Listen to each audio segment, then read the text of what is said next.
John 20, verse 24. Now, before we look at it, I want you to imagine something, all right? You got your imagination caps on? Imagine if you did not show up to church last week, okay? And when you arrived this morning, everyone was telling you how amazing it was last week. They were telling you Jesus actually showed up in the flesh and hung out with us. Would you believe everyone if that's what you heard this morning as you arrived? Oh my goodness, Matt, it was amazing. You missed it. Jesus himself was here in the flesh.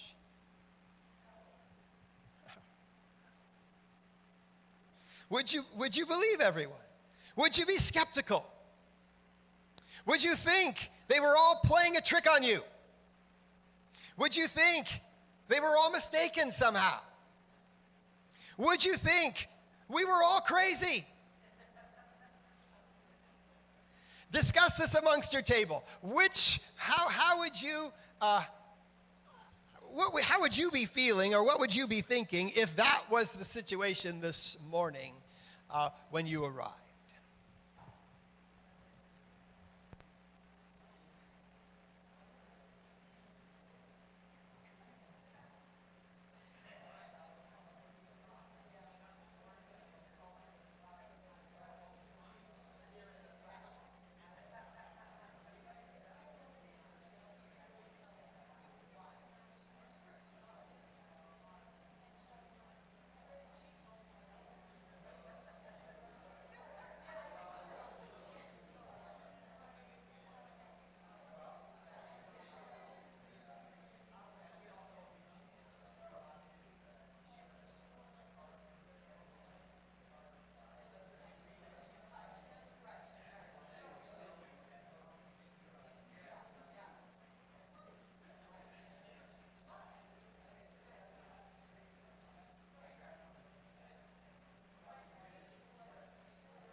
All right, let's see.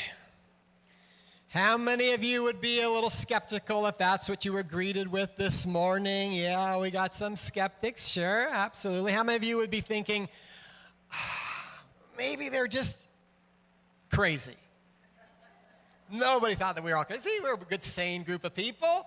You guys think highly of us. How many of you would be thinking, oh, they've got to just be playing a trick on me somehow? They're pulling my leg. They're trolling me. Maybe. How many of you would be like, all right, if Pastor Scott said it, it must be true. if Lynn and Virginia were telling me it happened, then I'm going to trust them. They wouldn't make up a lie like that. All right, well, that leads into our story this morning. It's found in John chapter 20, verse 24. John 20, verse 24. This is how it goes. Now Thomas, one of the 12, that's one of the 12 disciples, called the twin, or Didymus. It's not altogether clear why he was called the twin. John just mentions that he's called the twin. Apparently, he had a twin brother. That seems to be the most likely reason why he's called Didymus. He doesn't go on to give us any more information about that, but one of his nicknames was the twin. Now Thomas, one of the 12, called the twin, or Didymus, was not with them when Jesus came earlier that day. This is Sunday night, all right? They showed up Sunday morning, and the disciples were there. 10 of the disciples were there, maybe more if some of the women were there as well. But they were gathered together, and Jesus had appeared to them. And Jesus had, and we talked about that last week. Jesus appeared to them, and he said, look at my hands, look at my feet.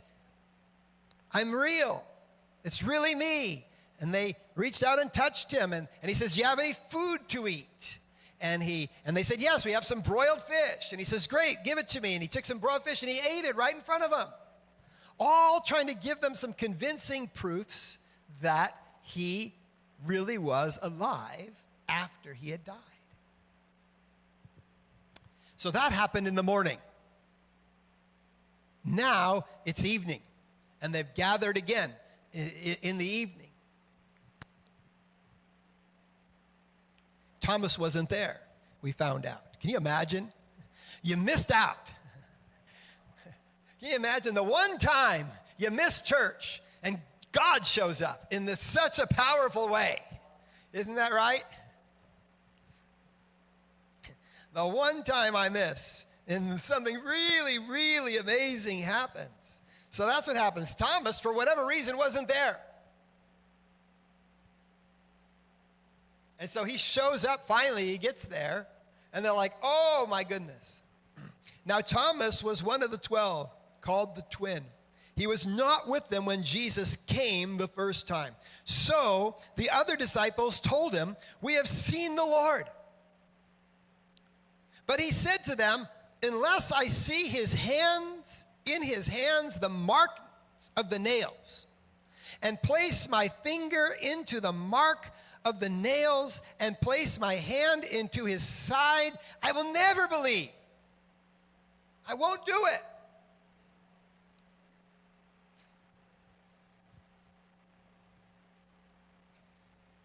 Eight days later. So this isn't later that night. This is 8 days later. A week later. 26. A week later. His disciples were inside again. And Thomas was with them this time. You know why he was with them?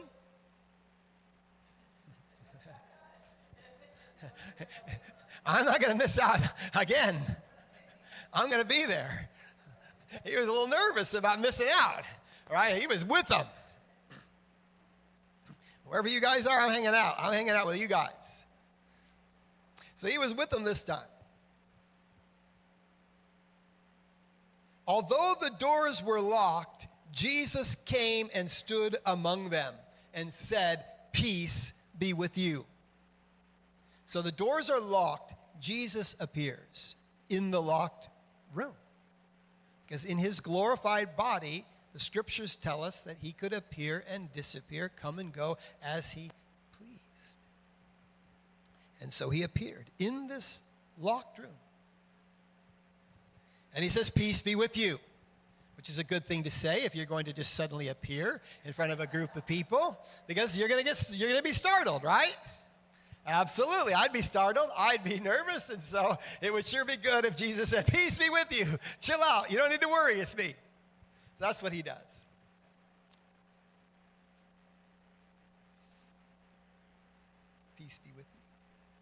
Then he says to Thomas, and then he goes right to Thomas.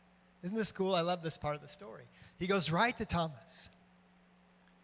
And he says, Thomas, put your finger here. See my hands?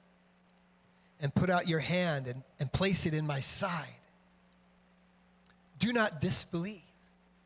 Believe. Thomas answered him, my Lord and my God.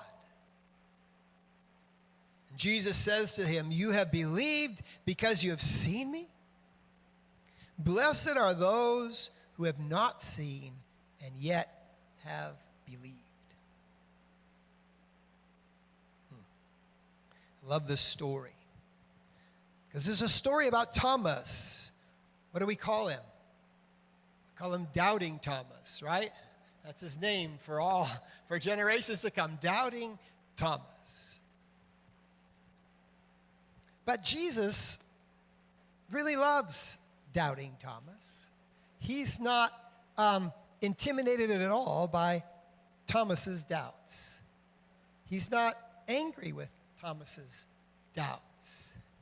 He's not frustrated by Thomas's doubts. In fact, he goes right to Thomas and gives him the evidence that he was asking for. Isn't that amazing?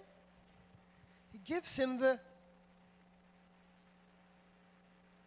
proof that he's asking for. In Jude chapter 22, actually in Jude 1, there's only one chapter. In Jude 22, verse 22, there's a verse. It's really small and it's simple. And Jude says, 22, it says, show compassion to those who doubt. Show compassion to those who doubt. And it's a word to all of us. That our attitude towards those who doubt is to extend compassion to those who doubt. That's exactly what Jesus is doing right here. He's showing compassion to Thomas, who doubted.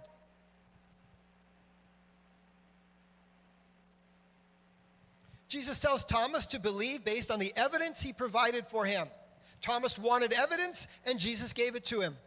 Many people are wanting there to be good reasons to believe in the Christian story. And I'm here to tell you that there are many good reasons to believe that it's true.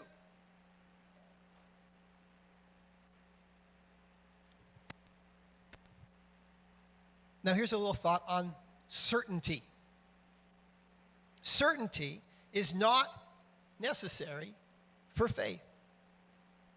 Did you know that? Certainty is not necessary for knowledge either. As long as you simply have good reasons to believe, that is sufficient. You do not need certainty to be a Christian. Certainty is not necessary for any type of knowledge. We believe it's true. We believe there are good reasons to believe that it's true. And that is sufficient. So don't let your lack of psychological certainty keep you from embracing Christ. It's okay to have doubts. This story tells us that it's okay to have doubts. It's what you do with your doubts that makes all the difference. Do not keep your doubts to yourself. Discuss them with other believers who are more knowledgeable than you. And express them to God as well. Those are two really good things to do with your doubts. Discuss them with some other believers. And take it up with God. Two really good ideas to do when you have doubts and you're struggling with doubts. Rather than keeping them to yourself, go up to one of your friends around the table and say, hey, I've got a question that's really been nagging at my mind. I'm really not sure what to do with this or this or this. And have a conversation about it. Have a discussion about it. It's much better than just keeping it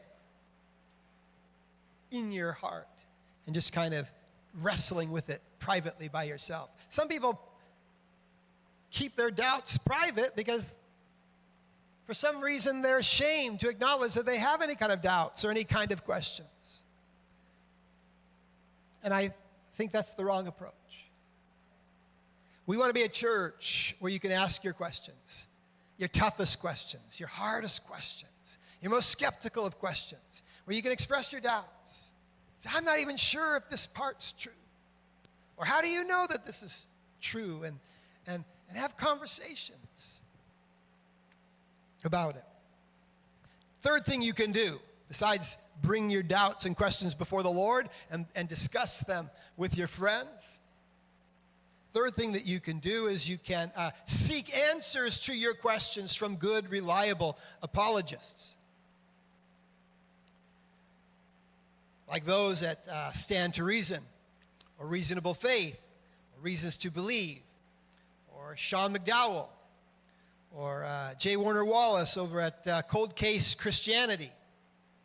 All of these different ministries, apologetic ministries, have websites and YouTube videos that you can seek out. They're all highlighted on our website, our Trinity website at tcfchandler.org. I've curated a great list of websites that are great resources for those that have questions and doubts.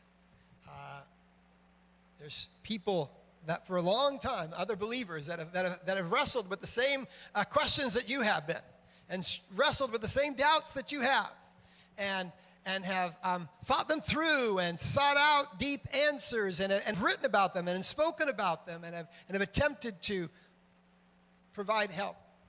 And so I offer those as a great set of resources to help you with your doubts and your questions. Your doubts and questions are welcome here, just like Thomas's were welcome before Jesus. And Jesus came and met with him and provided him the evidence that he needed. In verse 28, Thomas was convinced. He was convinced by the evidence that Jesus provided. He was able to see his body. He was able to touch his body, and it was clear to him that he absolutely rose from the dead. And so he responded in a very particular way. How did he respond? My Lord and my God. He acknowledged that Jesus was his Lord, his master, his king, and he acknowledged that Jesus was God himself in the flesh.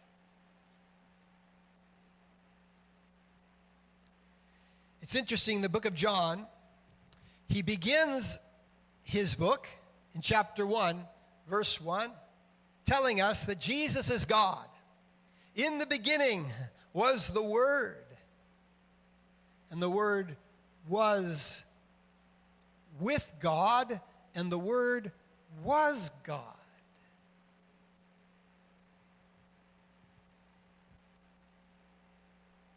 The Word was with God in the beginning. And all things were created. All things that were created by the Word. Then later on, in verse 14, he says, and the Word became flesh and dwelt among us. And we beheld him. And so that's how he starts the chapter. That's how he starts the Gospel of John. Jesus is God in the flesh. The creator of the universe took on flesh and dwelt among us. And he ends the chapter, he ends his gospel there with another story of one of his disciples bowing down and worshiping him as God, my Lord and my God.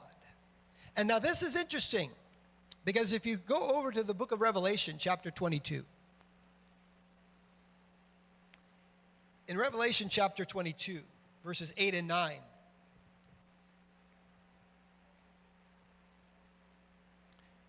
John also wrote that book, the book of Revelation.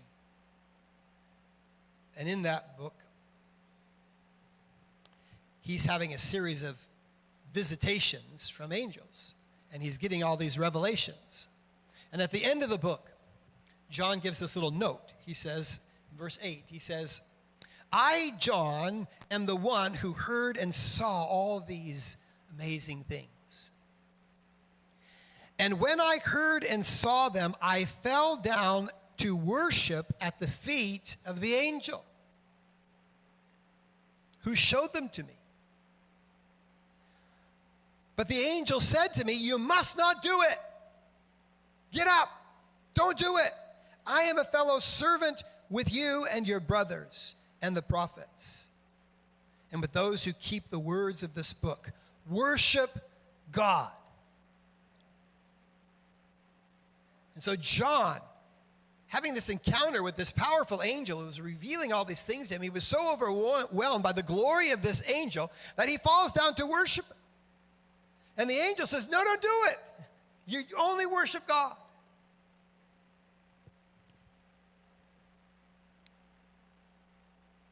It's interesting that when Thomas falls down to worship at the feet of Jesus and says, my Lord and my God, Jesus doesn't correct him.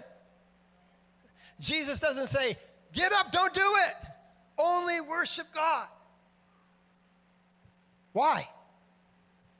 Because he was God. Because he was God in the flesh.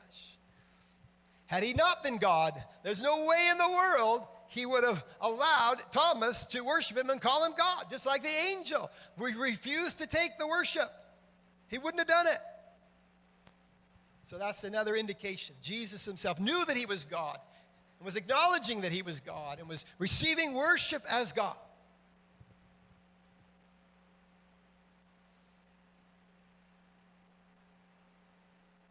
And so then at this last verse here, verse 29. Jesus says to Thomas, he says, have you believed because you have seen me? Thomas is saying, yeah, I have. He says, blessed are those who have not seen and yet have believed. Blessed are those who have not seen and yet have believed. And so you and I are blessed.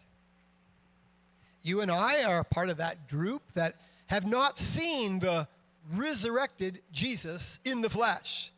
We have not had the wonderful privilege of seeing him walk among us and be able to look at his hands and put our hands in his side or watch him eat some broiled fish. But Jesus says we're blessed. Even though we've not seen the resurrected body, we still believe based on other evidence. Like the eyewitness testimony of those who did see his resurrected body. We trust the evidence of the empty tomb. We trust in the evidence of those whose lives have been transformed by God's transforming power. And so our faith is still in evidence. But because we haven't seen the resurrected Jesus and put our hands into his hands and into his feet and into his side, Jesus says, hey, you're blessed. You're blessed.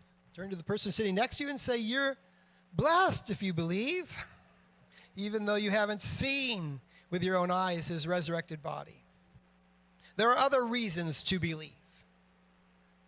And so we are blessed.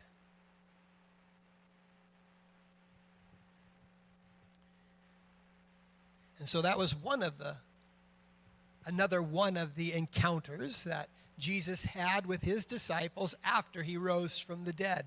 Last week we looked at one. This week we looked at another one. And over the next several weeks leading up to Pentecost Sunday, we will look at some of the other stories where Jesus appeared to various groups of people. Andrea, come on up.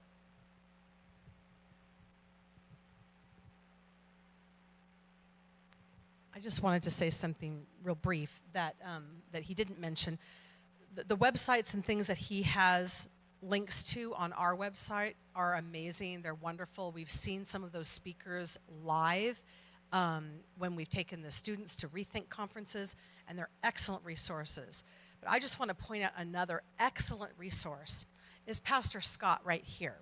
And he probably wouldn't say that himself, but if you have any questions, I mean, our family has plagued him with questions for years. The man doesn't have many hobbies other than studying scripture, studying church history, studying,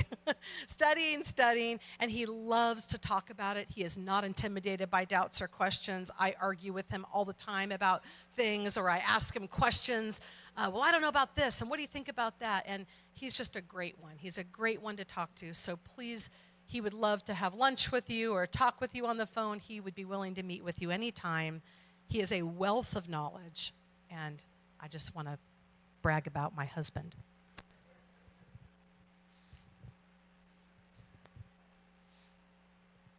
So we'll look at some of the other encounters that Jesus had with his disciples and others leading up to the day of Pentecost. So around your table, I just encourage you, before you go, to see if there's anyone at your table who would like prayer. As always, you're not required to receive prayer or to ask for prayer, nor are you required to pray out loud. But if there are people at your table who want prayer, they would love to pray for you. They would love to pray for a miracle for you. Just like we prayed for a miracle for Virginia, and God is doing miraculous things in her life. If you want God to do something like that in your life, then say, hey guys, pray for me. If you want a miracle like Lynn got, where her neck was sore and we prayed for her, and now her neck is not sore, and then she's got full range of motion. Then ask the people at your table, pray for me. I need God to do a miracle in my life, and they will pray for you. So I just encourage you to finish your time off around the table, just offering to pray for one another. God bless you guys.